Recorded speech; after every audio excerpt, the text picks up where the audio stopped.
Good afternoon. I wanted to come on live and talk about something that I know a lot of people in the profession are struggling with right now, actually, pretty much all the time. I'm going to jump right into it. And the subject is boundaries. And this time of year, it gets even worse in the accounting industry because what we don't do a lot of times is set boundaries, set expectations, and so we end up with feeling resentment, burnout, don't know our head from our toes. And a lot of this is from boundaries. For those of you that don't know me, I'm Leslie Leondis, owner of Leondis CPA, where I help other accountants, bookkeepers, and tax pros get off the hamster wheel through our business evolution system. And I've been seeing a lot of this in my coaching program, and as well as others that we've just been networking with, friends in the industry. So I felt like it was important to talk about, especially this time of year. So if you're watching this on the live, just drop live down in the comments. And if you're watching on the replay, just let me know that you're watching on the replay, because I want to make sure that these topics are actually beneficial for you. So also feel free to give me any feedback. So we're going to jump right in. So on boundaries, and this is boundaries for not only for your business, but also your personal life. Because when you allow yourself, and what I'm going to talk about first is probably not what you're going to be thinking on boundaries, but you have to give yourself boundaries as well. And I know a lot of people work from home, and that makes the boundaries even harder, because it's like as soon as the kids can go to sleep or you go do something, you start working again. Or you get up early and you start working again, because you're not actually physically going anywhere to work, because you can work anywhere. So that is a lot of times the one of the first boundaries I see. But the thing is, the longer we give ourselves to work, the longer things take us. So you have to establish a boundary of when you're working and when you're not working, because otherwise your mind never shuts off. And then boundaries with clients, the same concept. You have the power whether you answer the phone or not answer the phone. That is within your power. There's nothing wrong with calling people back. There is something wrong with not calling people back, but if you don't give yourself uninterrupted time to actually work, when are you going to do it? And this is all around boundaries, because if we don't give ourselves boundaries of this is when when I am my work time, this is when it is. And if you don't give yourself a boundary around that, how can you possibly feel like you get anything done? Because a lot of times we end up in this circle of just never ending cycles. And a lot of this is because we don't put boundaries around ourselves. So boundaries can also include around your time. So, and this comes to where people work in their zone of genius. So for example, my zone of genius is doing trainings and doing high level work. So my team puts a boundary around me where I'm working on that high level work.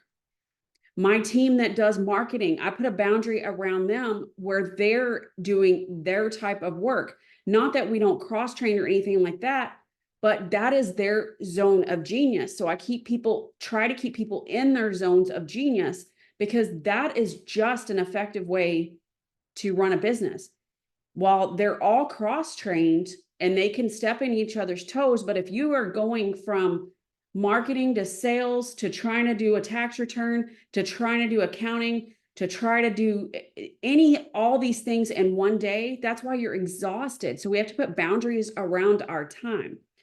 So I want to talk about boundaries in regards of scope. So the scope of work. So whenever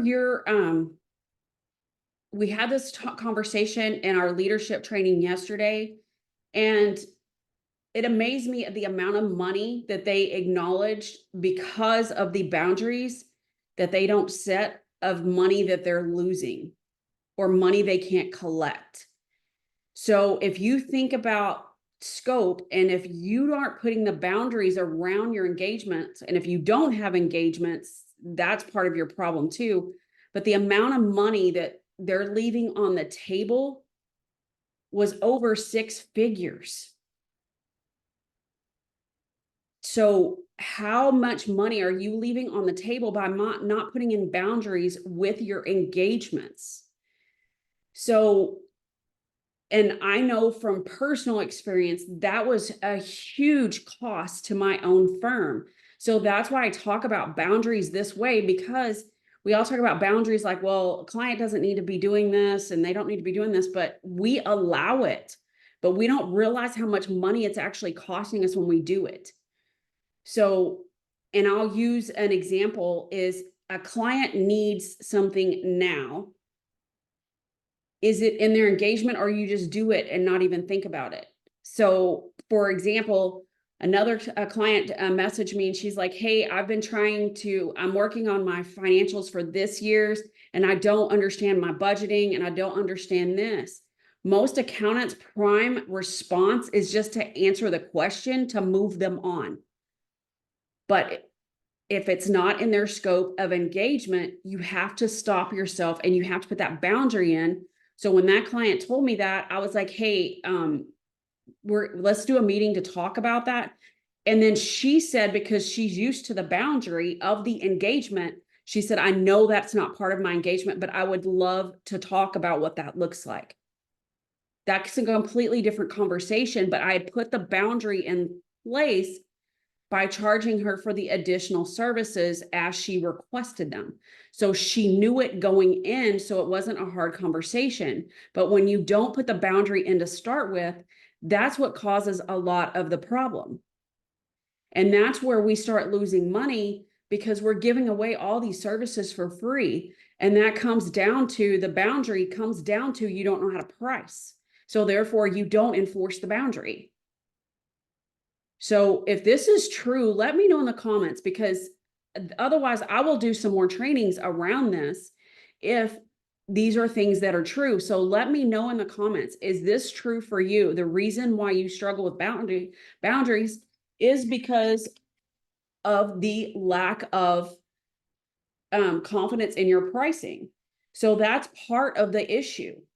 And so all of this stuff goes together. So as you're thinking about boundaries, and I want you to like put a post-it note or something on your computer, so that way you can look at it on your desk every single day and say, is this in my boundary?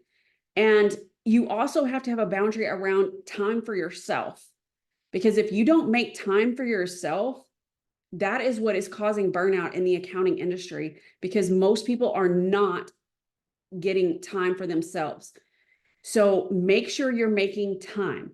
So if you need help with any of the stuff that I talked about, comment below or DM me, because I know a lot of people don't want to talk about this publicly in Facebook. So DM me and we can have a conversation about it, and we can schedule a call, or we can just chat in Facebook. It doesn't matter, but get help, because as your business grows, this gets worse and it keeps you from growing. So make sure to keep this in mind about boundaries for your personal life, your business life, your engagements. These are all things you need to think about with boundaries. Hopefully this training was helpful, and I hope to see you really soon. Have a fantastic rest of your day.